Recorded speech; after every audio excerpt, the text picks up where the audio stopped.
먹어도 끝이 없는 나라. 감당할 수 있겠니? Coming up on Arirang News.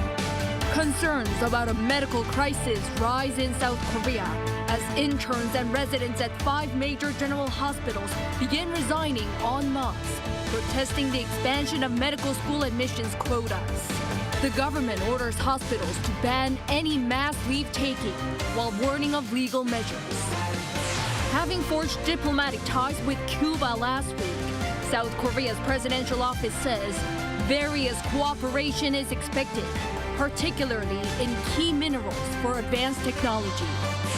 From tackling the low birth rate to finalizing electoral districts, clashes on key issues between the rival parties are expected as this February's extraordinary session kicked off today at the National Assembly with less than 2 months left until the general election.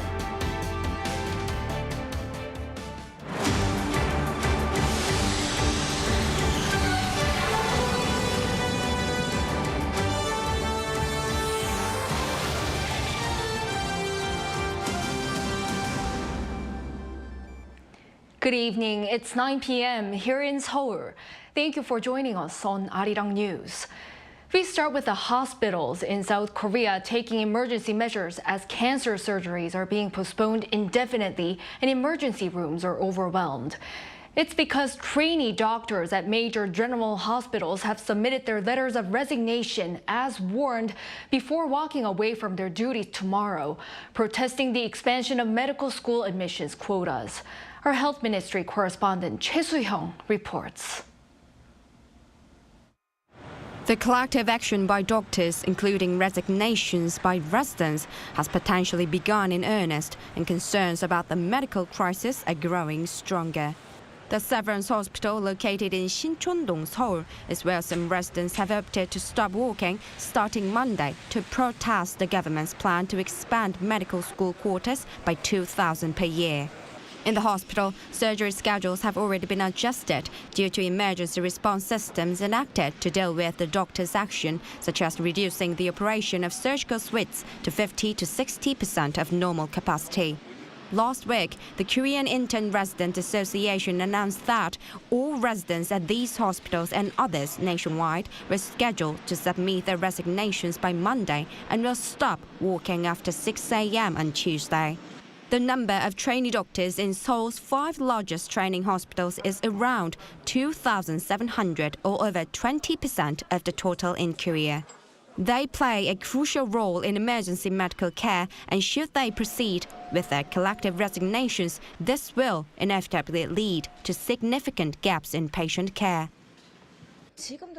The pediatric emergency room doesn't have any space now. I'm from Incheon. Even though Incheon is not a small city, there's no pediatric emergency room. So we have to call 119 before we need to go to find out whether it's available. From a mother's perspective, there might be kids who need surgery right away. It's a bit uncomfortable because it's a matter of life and death. Currently, there's no change in the government's stance and its refusal to accept doctors' demands and calling their collective action intolerable. The Health Ministry has warned that it could revoke doctors' license if they do not comply with return-to-work orders. The government has issued the order to 103 doctors who have refused to work, with 3 of them failing to comply. Also, all efforts will be made to minimize inconvenience for patients. Prime Minister Han Duck-soo visited the National Medical Center today at around 3 p.m. to inspect on-site countermeasures. In addition, the Seoul Metropolitan Government is running emergency rooms at 4 municipal hospitals, Seoul and Porame Medical Centers, and Dongbu and Seonam hospitals, while extending the operating hours of public health centers in 25 districts until 8 p.m. on weekdays. Choi Soo-hyung, Arirang News. Moving on. Following the diplomatic landmark last week, the presidential office here says Seoul's formal ties with Havana also hold significant economic implications. Our correspondent Oh Soo-young explains. South Korea and Cuba's new diplomatic relations could lead to a win-win partnership in areas like energy and minerals for advanced technologies.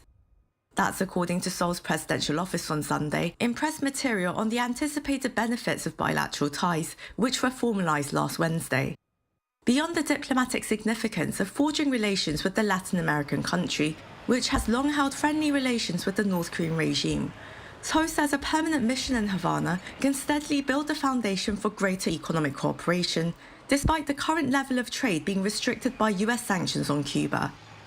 As of 2022, South Korean exports to Cuba hit some $14 million and imports roughly $7 million, mostly through third countries.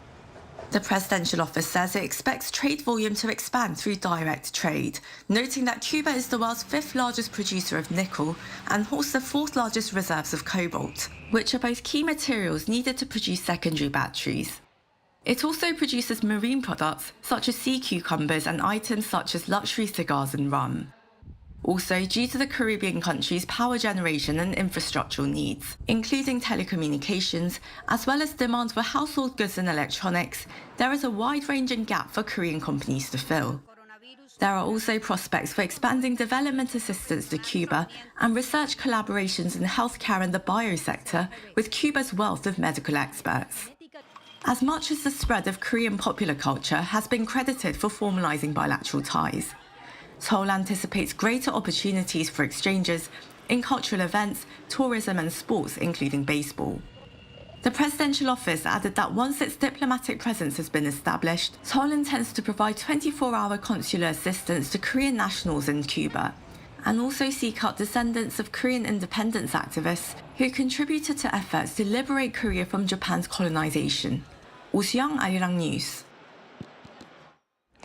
From tackling the low birth rate to finalizing electoral districts, clashes on key issues between the rival parties are expected as this February's extraordinary session kicked off today at the National Assembly with less than 2 months left until the general election. Our political correspondent Lee Si-hu reports. On Monday, South Korea's National Assembly held an opening ceremony recognizing the start of the 21st Assembly's last extraordinary session. The Speaker of the Assembly, Kim Jin-pyo, in his opening remarks said that it's time for a change. We are in desperate need of politics that can give new hope and courage to the people. We need to create a National Assembly that overcomes the crisis and prepares for the future. Speaker Kim said these last 3 months of the 21st Assembly are its last chance for its, quote, heyday, and vowed to do his utmost best until the very last day. He also highlighted that the Assembly and the administration should work to tackle the country's low birth rate. One way to do so, he says, is through a constitutional amendment. If we respond to core causes of the low birth rate, such as childcare, education, and housing issues by identifying them as national tasks in the Constitution, then we will be able to gain people's trust.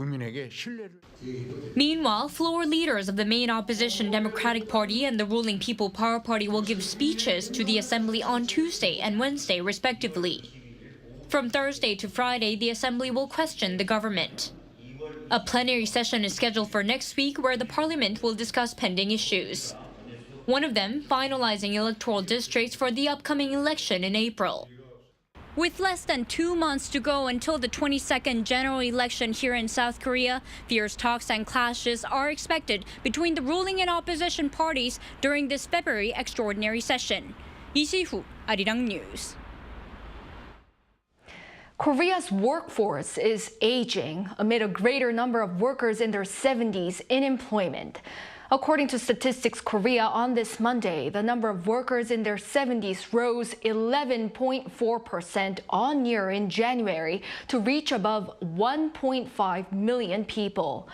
Last year, almost a quarter of the population aged 70 and above were either working for more than 1 hour per week to earn income or working for a family business without pay.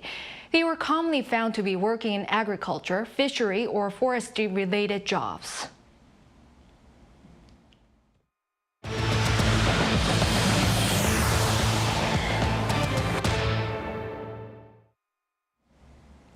In Russia, Outspoken Putin critic Alexei Navalny, who made global headlines when he was poisoned with a nerve agent in 2020, was found dead last week. He died in prison where he was serving a sentence on charges of extremism. But the bruising on his body is raising suspicions about his cause of death. Lee Seung-jae has the details. Jailed Russian opposition figure and one of Russian President Vladimir Putin's most outspoken critics, Alexei Navalny, died at the age of 47 on Friday. Navalny made global headlines in 2020 when he was poisoned with a nerve agent but survived following treatment in Germany before returning to Russia in 2021. Upon his return, he was arrested on charge of extremism and imprisoned before being sent to the IK-3 prison colony in the Yamalo-Nenets region within the Arctic Circle. Nicknamed Polar Wolf, only those accused of the very worst crimes are sent there. While the cause of death is still unclear, bruising discovered on his body has raised suspicions. Local reports say bruises were found on his head and chest at a hospital close to the prison. One medical source said that the injuries described by those who saw them appeared to be from convulsions. The source added that if a person is convulsing and others try to hold him down, bruising can appear, adding that the bruises on the chest can be a result of cardiac massage. Prison officials also said that Navalny said he felt ill before going off for a walk and collapsing. The sudden death and speculation that he had been convulsing have led some watchers to believe he was poisoned once again. The news of Navalny's death drew a forceful reaction from Western leaders, including U.S. President Joe Biden, who blamed Putin, saying that what has happened to Navalny is yet more proof of Putin's brutality. Lee Seung-jae, Arirang News. Meanwhile, in Germany, Russia's invasion of Ukraine was on the agenda at the 60th Munich Security Conference this past weekend, with global policymakers and pundits also addressing a peace framework to halt the violence in Gaza. Lee Eun-jin reports. Over the weekend, world leaders came together in Munich to deliberate on the world's most pressing security challenges. The annual Munich Security Conference also serves as a barometer of U.S.-European relations. On the agenda was NATO's support for Ukraine amidst Russian aggression. The discussions followed remarks from U.S. presidential candidate Donald Trump last week, suggesting he would not protect countries that failed to meet the transatlantic military alliance's defense spending targets and would even encourage Russia to attack members that were not paying their share of costs. That not only sparked fierce criticism from Western officials, but has left European leaders anxious about the $60 billion Ukraine aid package bill, which still needs approval through a congressional vote. Meanwhile, Ukrainian and Western leaders emphasized that the $60 billion aid package is vital to Kiev's forces. 2 years on from the start of Russia's invasion, Moscow said on Sunday it had taken full control of the devastated eastern Ukrainian town of Avdiivka. NATO estimated that the U.S. spent around 3.5% of its GDP on defense in 2023, and 18 of its 31 members are expected to meet the target of at least 2% of GDP this year, up from 11 in 2023. The war in Gaza was also among the top issues discussed at the 60th Munich Security Conference. Following a meeting on Friday where senior U.S., Arab, and European officials met to discuss progress on formulating a plan for post-war Gaza that would be linked to normalizing ties between Israel and Saudi Arabia, U.S. Secretary of State Antony Blinken said there is an extraordinary opportunity in the coming months for Israel to normalize ties with its Arab neighbors, while also emphasizing the need for the creation of a Palestinian state. Lee Eun-jin, Arirang News. The European Commission will impose a €500 million fine on Apple for breaking antitrust laws. Now, this is according to the Financial Times this past weekend, citing sources who believe the Commission will make public the results of its antitrust probe early next month. The probe was launched after music streaming app Spotify filed a related complaint back in 2019. It claimed Apple favored its own music platform and blocked iPhone users from cheaper alternatives outside the App Store. The reported fine is expected to be one of the biggest financial penalties by the EU on a major tech firm. And in eastern Afghanistan, a landslide caused by heavy rain and snowfall has left at least 25 people dead and 8 others injured. The country's disaster ministry announced on Monday that the landslide swept the village of Nakray in the province of Nuristan on Sunday night, destroying around 20 houses. However, authorities have said that the death toll could rise as rescue efforts are being hindered by continuous snowfall. Bordering Pakistan, most of the Nuristan province is covered by mountainous forests. And here in Korea, only 2 weeks are left for those who want to see Fu Bao, the giant panda at Everland Zoo, before she's transferred to China in early April. Everland announced on Monday that Fu Bao will be available for people to come and see her until March 3rd. Afterwards, she'll undergo health checkups, quarantine, and crate training in a separate space for about a month. All cubs of pandas on lease must be sent to China for breeding once they reach sexual maturity, typically around 4 years old. Fu Bao will turn 4 in July. In other news, artificial intelligence technology has been developed to transform robots on industrial sites into smarter ones that can understand human speech. Jung Eun-ju has the details. 작업대로 이동. The robot understands the researcher's words and starts moving. 작업 시작. 물체짓기를 시작합니다. The robot then moves parts to the workstation and starts assembling them. It understands what people say and carries out their orders. A regular robot transforms into a smart robot when a special artificial intelligence developed by South Korean researchers is installed. Workers unfamiliar with robots can easily use them, which can improve productivity in the manufacturing industry overall. Commands can be given not only through voice but also through text. Individuals can program the working process in layman's terms depending on the situation without the need for experts. The artificial intelligence can create the optimal working sequence and movements tailored to the site in a virtual space. We developed automation tech that understands commands, generates performance order, and executes them simultaneously, a world first for actual application. AI technology that can easily create speech-understanding robots is currently being tested at an electronic parts factory in Cheongju. If the robot's effectiveness is confirmed, it is expected to enable scenarios where humans and robots collaborate as seen in similar scenes in movies. Jung Eun-ju, Arirang News.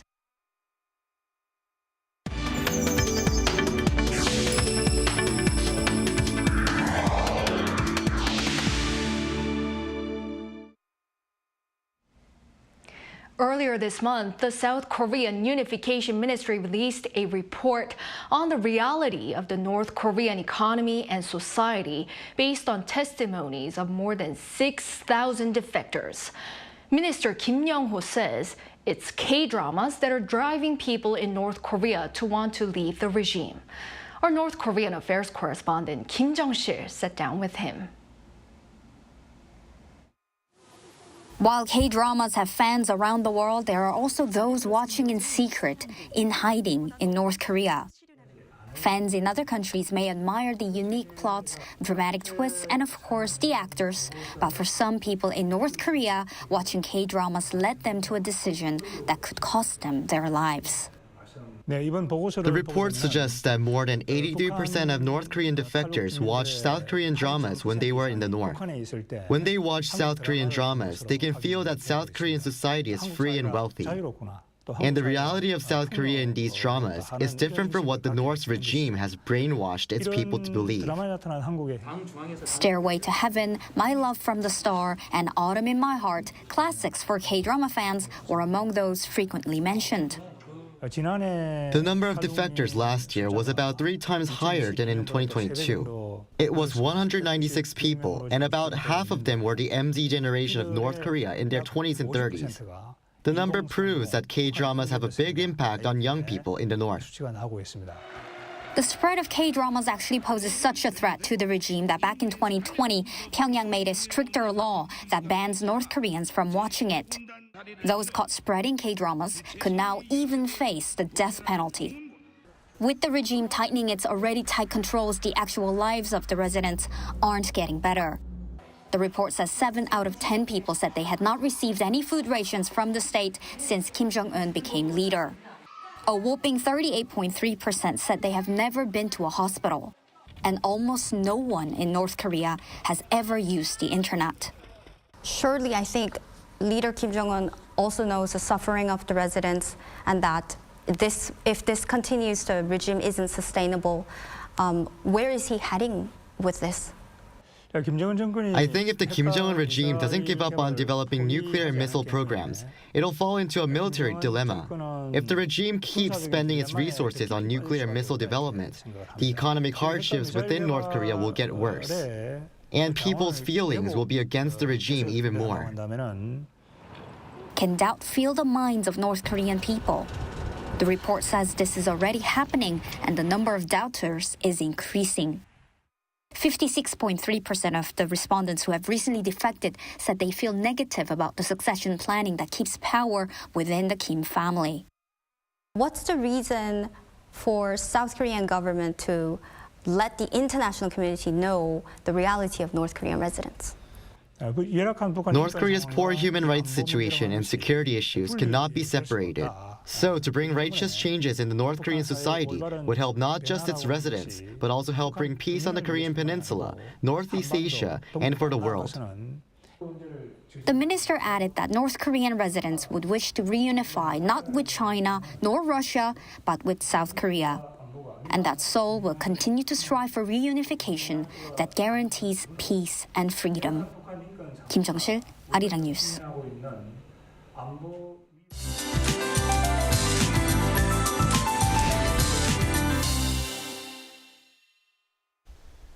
Even though mild temperatures persisted throughout the day, there has been rainfall all over the country today.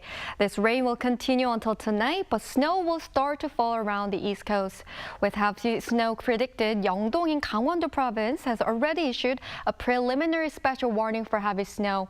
Please be thoroughly prepared to prevent any damage. As for the amount of snow, Yeongdong will receive heavy snow of more than 10 centimeters by tomorrow, and northern Gyeongsang-buk-do province is expected to receive up to 5 centimeters of snow. It will rain in the south of the Chungcheong-do provinces, and the sky will be cloudy in other areas. The temperatures will drop from tomorrow. Seoul and Daejeon will start off at 2 degrees Celsius. Daily highs will be topping out at 9 in Seoul and Gwangju, Daejeon and Daegu 8 degrees Celsius. From Wednesday night, there is a possibility of heavy snow in central inland areas, and Yeongdong is likely to have a lot of snow until late in the week. That's all for Korea. Here are the weather conditions around the world.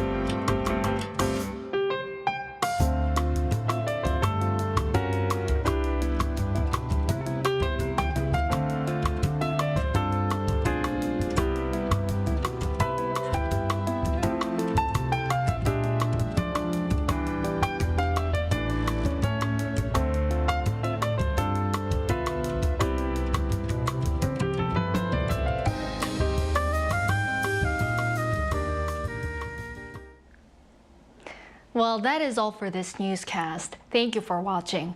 We'll be back at 10 p.m. with the AI headline news. Hope everyone has a good start of the week.